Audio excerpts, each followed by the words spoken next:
Hi guys, ಎಲ್ಲರಿಗೂ ನಮಸ್ತೆ.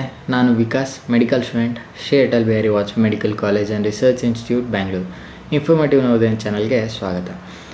Friends, ಈ ವಿಡಿಯೋ ಒಂದು ತುಂಬ ಇಂಪಾರ್ಟೆಂಟ್ ವಿಡಿಯೋ. ಯಾರೆಲ್ಲ ಇವಾಗ ಈ ವರ್ಷ ಜಾಯ್ನ್ ಆಗಿದ್ದೀರಾ, ಅದು ಮೆಡಿಕಲ್ ಕಾಲೇಜ್ ಆಗಿರ್ಬೋದು, ಇಂಜಿನಿಯರಿಂಗ್ ಕಾಲೇಜ್ ಆಗಿರ್ಬೋದು, ಯಾವುದೇ ಡಿಗ್ರಿ ಕಾಲೇಜ್ ಆಗಿರ್ಬೋದು, ಈವನ್ BSc ನರ್ಸಿಂಗ್ ಯಾವುದೇ ರೀತಿ ಕೋರ್ಸ್ ಆಗಿರ್ಬೋದು, ನಿಮಗೆ ಈ ವಿಡಿಯೋ ತುಂಬ ಇಂಪಾರ್ಟೆಂಟ್.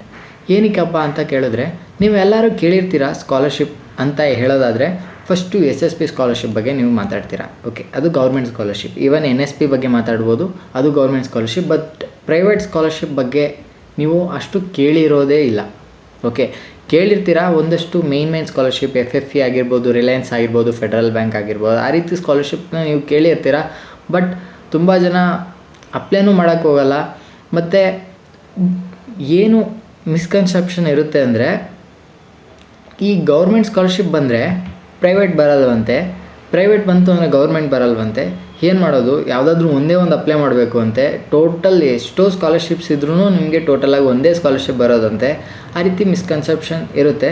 ಮಿಸ್ಕನ್ಸೆಪ್ಷನ್ ಅಂತ ಏನಕ್ಕೆ ಹೇಳ್ತಿದ್ದೀನಿ ಅಂದರೆ ಅರ್ಥ ಆಯಿತು ಅನಿಸುತ್ತೆ. ಓಕೆ, ನೀವು ಎಲ್ಲ ಸ್ಕಾಲರ್ಶಿಪ್ಗೂ ಅಪ್ಲೈ ಮಾಡ್ಬೋದು. ಅದು ಕೊಡೋದು ಬಿಡೋದು ಇಟ್ ಡಿಪೆಂಡ್ಸ್ ಆನ್ ದೆಮ್.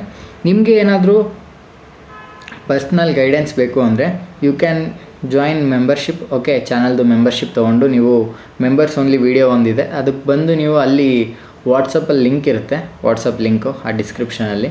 ಆ ಲಿಂಕ್ ಮೇಲೆ ಕ್ಲಿಕ್ ಮಾಡಿ ನೀವು ನಮ್ಮದು ವಾಟ್ಸಪ್ ಗ್ರೂಪ್ಗೆ ಜಾಯ್ನ್ ಆಗ್ಬೋದು. ಅಲ್ಲಿ ನಿಮಗೆ ಪರ್ಸ್ನಲ್ ಅನ್ಅಫಿಷಿಯಲ್ ಥಿಂಗ್ಸ್ಗಳನ್ನ ಸ್ಕಾಲರ್ಶಿಪ್ ಬಗ್ಗೆ ಹೇಳಿ ಹೆಲ್ಪ್ ಮಾಡ್ತೀನಿ. ಓಕೆ, ಇವಾಗ ಮೇಯ್ನ್ ಟಾಪಿಕ್ ಬಂದ್ಬಿಡೋಣ. ಇವಾಗ ಫಸ್ಟ್ ಹೇಳೋದಾದರೆ, ಪ್ರೈವೇಟ್ ಸ್ಕಾಲರ್ಶಿಪ್ಸಲ್ಲಿ ಅಪ್ಲೈ ಮಾಡೋಕ್ಕೆ ಡೈರೆಕ್ಟಾಗಿ ಅಪ್ಲೈ ಮಾಡೋವಂಥದ್ದು ಒಂದಷ್ಟು ಥಿಂಗ್ಸ್ ಇರುತ್ತೆ.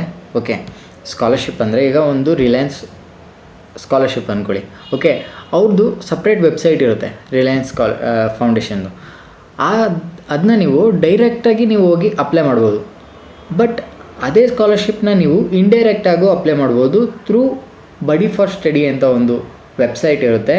ಈವನ್ ಗ್ಲೋಬಲ್ ಸ್ಕಾಲರ್ಶಿಪ್ ಫೌಂಡೇಶನ್ ಅಂತ ಒಂದು ವೆಬ್ಸೈಟ್ ಇರುತ್ತೆ. ಓಕೆ, ಈ ಎರಡು ಸ್ಕಾಲರ್ಶಿಪ್ಪು ನೀವು ಇಂಡೈರೆಕ್ಟಾಗಿ ಅಪ್ಲೈ ಮಾಡೋಂಥದ್ದು. ಬಟ್ ನೀವು ಡೈರೆಕ್ಟಾಗಿ ಅಪ್ಲೈ ಮಾಡೋಂಥದ್ದು ಕೆಲಸ ಮಾಡ್ಬೋದು. ಅದೇ ಕೆಲಸನ ನೀವು ಇಂಡೈರೆಕ್ಟಾಗಿ ಮಾಡೋದ್ರಿಂದ ಒಂದಷ್ಟು ನೆಗೆಟಿವಿಟೀಸ್ ಇರುತ್ತೆ. ಓಕೆ, ಏನಪ್ಪ ನೆಗೆಟಿವಿಟೀಸ್ ಅಂದರೆ, ಈಗ ನೋಡ್ಕೊಳ್ಳಿ, ಇಂಡೈರೆಕ್ಟಾಗಿ ಅಪ್ಲೈ ಮಾಡೋದ್ರಲ್ಲಿ 2 ಸ್ಕಾಲರ್ಶಿಪ್ ಪೋರ್ಟಲ್ ಇರುತ್ತೆ. ಓಕೆ, ಬಡಿ ಫಾರ್ ಸ್ಟಡಿ ಮತ್ತು ಈ ಗ್ಲೋಬಲ್ ಸ್ಕಾಲರ್ಶಿಪ್ ಪೋರ್ಟಲ್ ಅಂತ 2 ಇರುತ್ತೆ. ಓಕೆ, ಈ 2 ಸ್ಕಾಲರ್ಶಿಪ್ ಪೋರ್ಟಲಲ್ಲಿ ನೀವು ಇನ್ನೂ ಲಾಗಿನ್ ಮಾಡೋದಾಗಿರಲಿ, ನಿಮ್ಮದು ಅಕೌಂಟ್ ಕ್ರಿಯೇಟ್ ಆಗಿಲ್ಲ ಅನ್ನೋದಾಗಿರಲಿ, ಅದೇನಾದರೂ ಆಗಿತ್ತು ಅಂದರೆ ಪ್ಲೀಸ್ ಹೋಗಿ ಕ್ರಿಯೇಟ್ ಮಾಡ್ಕೊಳ್ಳಿ. ಇದರಿಂದ ಪ್ಲಸ್ ಮೈನಸ್ ಬಗ್ಗೆ ಈಗ ಎಕ್ಸ್ಪ್ಲೈನ್ ಮಾಡ್ತೀನಿ, ಕೇಳ್ಕೊಳ್ಳಿ. ಏನಪ್ಪ ಅಂದರೆ, ಈಗ ಪ್ಲಸ್ ಏನಂದರೆ, ನೀವು ಇದ್ರ ಥ್ರೂ ತುಂಬ ಸ್ಕಾಲರ್ಶಿಪ್ಸು ಅಪ್ಲೈ ಮಾಡ್ಬೋದು. ಓಕೆ, ಒಂದಷ್ಟು ಸ್ಕಾಲರ್ಶಿಪ್ಪು ಡೈರೆಕ್ಟಾಗಿ ಅಪ್ಲೈ ಮಾಡೋಕ್ಕೆ ಬಿಡಲ್ಲ, ಅವ್ರದ್ದು ಸಪ್ರೇಟ್ ವೆಬ್ಸೈಟ್ಸ್ ಇರಲ್ಲ. ಅವರು ಥ್ರೂ ಬಡಿ ಫಾರ್ ಸ್ಟಡಿ ಆಗಿರ್ಬೋದು, ಥ್ರೂ ಗ್ಲೋಬಲ್ ಸ್ಕಾಲರ್ಶಿಪ್ ಪೋರ್ಟಲ್ ಆಗಿರ್ಬೋದು, ಅವೆರಡು ಥ್ರೂನೇ ನಿಮಗೆ ಅಪ್ಲೈ ಮಾಡೋಕ್ಕೆ ಬಿಡ್ತಾರೆ. ಓಕೆ, ಒಂದಷ್ಟು ಸ್ಪೆಸಿಫಿಕ್ ಸ್ಕಾಲರ್ಶಿಪ್ಸು. ಬಟ್ ಇನ್ನೊಂದಷ್ಟು ಡೈರೆಕ್ಟ್ ಮತ್ತು ಇಂಡೈರೆಕ್ಟ್ ಎರಡೂ ಇರುತ್ತೆ. ಸೊ ನಾವು ಯಾವಾಗಲೂ ಡೈರೆಕ್ಟಾಗಿ ಅಪ್ಲೈ ಮಾಡೋದನ್ನ ಕಲಿಬೇಕು. ಏನಕ್ಕಪ್ಪ ಡೈರೆಕ್ಟ್ನ ನಾವು ಜಾಸ್ತಿ ಪ್ರಿಫರ್ ಮಾಡ್ತೀವಿ ಅಂತ ಹೇಳಿದ್ರೆ, ಇವೆರಡು ಸ್ಕಾಲರ್ಶಿಪ್ಪಲ್ಲಿ ನೆಗೆಟಿವಿಟಿ ಏನಿರುತ್ತೆ ಅಂದರೆ, ನಿಮಗೆ ಒಂದೇ ಸ್ಕಾಲರ್ಶಿಪ್ ಪ್ರೊವೈಡ್ ಮಾಡೋಂಥದ್ದು. ಓಕೆ, ಈ ವೆಬ್ಸೈಟಲ್ಲಿ ಒಂದು ಸ್ಕಾಲರ್ಶಿಪ್ ಬರ್ಬೋದು, ಈ ವೆಬ್ಸೈಟಲ್ಲಿ ಒಂದು ಸ್ಕಾಲರ್ಶಿಪ್ ಬರ್ಬೋದು. ಬಟ್ ಒಂದೇ ಅದೊಂದು ಬಂತು ಅಂದರೆ, ಅದೊಂದು ಬಂದಮೇಲೆ ನೆಕ್ಸ್ಟ್ ಇನ್ನೊಂದು ಸ್ಕಾಲರ್ಶಿಪ್ ಬರಲ್ಲ.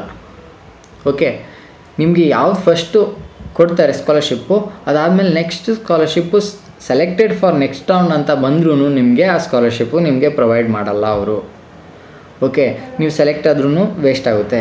ಸೊ ಆಲ್ವೇಸ್ ಪ್ರಿಫರ್ ಡೈರೆಕ್ಟಾಗಿ ಅಪ್ಲೈ ಮಾಡೋಂಥದ್ದು. ವೆಬ್ಸೈಟ್ ಇದೆ, ಸಪ್ರೇಟ್ ವೆಬ್ಸೈಟ್ ಇದೆ, ಅಲ್ಲಿಂದ ಅಪ್ಲೈ ಆಗ್ತೈತೆ ಅಂತ ಹೇಳಿದ್ರೆ ನೀವು ಡೈರೆಕ್ಟಾಗೇ ಹೋಗಿ ಅಪ್ಲೈ ಮಾಡ್ಕೋಬೇಕು. ಓಕೆ, ಇದು ಇಂಡೈರೆಕ್ಟಾಗಿತ್ತು ಅಂದರೆ ಅದರಲ್ಲಿ ಯಾವುದು ಡೈರೆಕ್ಟಾಗಿ ಅಪ್ಲೈ ಮಾಡೋಕ್ಕೆ ಬಿಡ್ತಿಲ್ಲ ಆ ಸ್ಕಾಲರ್ಶಿಪ್ನ ಅಪ್ಲೈ ಮಾಡ್ಕೋಬೇಕು. ಓಕೆ, ಇವಾಗ ನೀವು ಬಡಿ ಫಾರ್ ಸ್ಟಡಿ ಆಗಿರ್ಬೋದು, ಈ ಗ್ಲೋಬಲ್ ಪೋರ್ಟಲ್ ಆಗಿರ್ಬೋದು, ಅವೆರಡು ಅಕೌಂಟ್ ಕ್ರಿಯೇಟ್ ಆಗಿಲ್ಲ ಅಂದರೆ ಅಕೌಂಟ್ ಕ್ರಿಯೇಟ್ ಮಾಡ್ಕೊಳ್ಳಿ. ಅದು ಏನೇನು KYC ಏನೇನಿರುತ್ತೆ ಅದೆಲ್ಲ ಅಪ್ಲೋಡ್ ಮಾಡಿ, ನಿಮ್ಮ ಡಾಕ್ಯುಮೆಂಟ್ಸ್ ಅಪ್ಲೋಡ್ ಮಾಡಿ, ನಿಮ್ಮ ಮಾರ್ಕ್ಸು ಅದೆಲ್ಲ ಅಪ್ಲೋಡ್ ಮಾಡಿ ಒಂದು ಕ್ರಿಯೇಟ್ ಮಾಡ್ಕೊಳ್ಳಿ. ಈಸಿಯಾಗಿ ಸ್ಕಾಲರ್ಶಿಪ್ಸ್ಗಳನ್ನ ಅಪ್ಲೈ ಮಾಡ್ತಾ ಹೋಗ್ಬೋದು. ನಾನು ಒಂದಷ್ಟು ಸ್ಕಾಲರ್ಶಿಪ್ ನೇಮ್ಸ್ನ ಬಡಿ ಫಾರ್ ಸ್ಟಡಿದನ್ನೇ ಹೇಳ್ತಾ ಹೋಗ್ತೀನಿ. ಓಕೆ, ಅಂದರೆ ಇಂಡೈರೆಕ್ಟ್ ಸ್ಕಾಲರ್ಶಿಪ್ಸ್ ಒಂದಷ್ಟು ಇರುತ್ತೆ ಅಲ್ವಾ, ಅವ್ರು ಡೈರೆಕ್ಟಾಗಿ ಬಿಡಲ್ವಲ್ಲ, ಆ ಸ್ಕಾಲರ್ಶಿಪ್ನ ನಾನು ಬಡಿ ಫಾರ್ ಸ್ಟಡಿಲಿ ಅಪ್ಲೈ ಮಾಡ್ಕೊಳ್ಳಿ ಅಂತ ಹೇಳಿದ್ರೆ ನೀವು ಅಪ್ಲೈ ಮಾಡ್ಕೋಬೋದು ಈಸಿಯಾಗಿ. ಓಕೆ, ಅದು ತುಂಬ ಟೈಮ್ ಕನ್ಸ್ಯೂಮಿಂಗ್ ಇರಲ್ಲ ಅದು. ಬಟ್ ಡೈರೆಕ್ಟಾಗಿ ಅಪ್ಲೈ ಮಾಡೋಕ್ಕೆ ಹೋದ್ರಿ ಅಂದರೆ ಅದು ತುಂಬ ಟೈಮ್ ಕನ್ಸ್ಯೂಮಿಂಗೂ ಇರುತ್ತೆ. ಬಟ್ ಅದರಿಂದ ಪ್ಲಸ್ ಪಾಯಿಂಟ್ಸ್ ಏನಿದೆ ಹೇಳಿದ್ನಲ್ಲ, ಇದರಲ್ಲಿ ಒಂದೊಂದೇ ಬರುತ್ತೆ. ಇದರಲ್ಲಿ ನೀವು ಅಪ್ಲೈ ಮಾಡ್ಕೊಂಡಿದ್ರೆ ಇದು ಅದಕ್ಕೆ ಲೆಕ್ಕಕ್ಕೆ ಬರಲ್ಲ. ಇದರಲ್ಲೂ ಸೆಲೆಕ್ಟ್ ಆಗ್ಬೋದು, ಇದರಲ್ಲೂ ಸೆಲೆಕ್ಟ್ ಆಗ್ಬೋದು, ಇದರಲ್ಲೂ ಸೆಲೆಕ್ಟ್ ಆಗ್ಬೋದು.